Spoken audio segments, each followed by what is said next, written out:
Top 3 Scariest American Bus Horror Stories. Have you ever felt like you were being watched? Like you weren't alone no matter how many people surrounded you? Do you believe in the things that can't be seen but can be felt? Warning, the following stories are not for the faint-hearted. These terrifying encounters with the unknown have left people questioning their sanity and their safety. Listen at your own risk because you might just invite something home. Story 1. The Midnight Ride. It was just another late-night bus ride for Alex. After a long, grueling shift at a restaurant, he boarded the 11:45 p.m. bus, half empty as usual. His eyes were heavy with exhaustion, but there was something off about this particular night. As the bus pulled away from the station, he noticed the atmosphere was strange.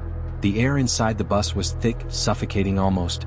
The lights flickered, casting long, distorted shadows that seemed to stretch and crawl along the floor. He brushed it off as just being tired, but then, he noticed her. A woman sitting near the back, hunched over. Her hair was matted and clung to her face, like she hadn't moved in hours. But there was something unsettling about her. The way her head tilted unnaturally, and the way her eyes didn't blink. They just stared. Alex tried not to look, but the longer he stared ahead, the more he could feel her presence. The oppressive weight of it gnawed at him. And then, the bus screeched to a halt, almost as if it had been yanked back in time. The woman stood up, and as she moved toward him, her face finally came into view. Her skin was pale, but her eyes, those eyes weren't human. They were black, completely, utterly black, like hollow voids sucking in all light. He froze, unable to scream. The woman leaned in close, her voice a raspy whisper. "Get off the bus, before it's too late." Before he could react, the lights went out. The world was pitch black, and when they flickered back on, the woman was gone. But Alex wasn't alone. He could hear her breathing, slow, deliberate, in the seat behind him. His heart hammered in his chest. Slowly he turned to look, and she was there. Only this time, she was smiling. No, she wasn't. Not a smile. It was something far worse. Suddenly, the bus stopped and Alex bolted, running out into the night, his body shaking, drenched in cold sweat. But he would never be able to forget the face of the woman in the back of the bus, who wasn't on that bus when it pulled away, but was following him. Story 2. The Bus That Never Stopped. When Casey boarded the bus that night, the station was completely empty. The usual rush hour had long passed, and the city was suffocating in the thick fog that rolled through the streets. The bus driver was silent, almost too silent. Casey took a seat by the window and noticed the bus was unusually old. The upholstery was faded and worn, the doors creaked as they closed, and the smell of something wet lingered in the air. But the thing that made her uneasy wasn't the smell. It was the other passengers. Every seat was occupied, but the people weren't moving, weren't speaking. They were staring directly at her. She turned away, trying to ignore the feeling of their eyes boring into her, and checked her watch. The minutes ticked by. 10 minutes, 20 minutes, but no one got off. No one left. It was just endless road, the rhythmic hum of the wheels on the asphalt, and the oppressive silence. Then one of the passengers stood up. He was tall, too tall, and he had a wide, unnatural grin. He walked toward her, slow, deliberate. You shouldn't have gotten on this bus," he whispered, his voice like a soft breeze. Casey's heart dropped into her stomach, her mouth went dry.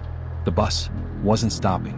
The driver was still silent, but Casey could feel the wheels under her begin to spin faster, the sound growing louder. She pounded on the glass, screaming for the bus to stop, but no one reacted.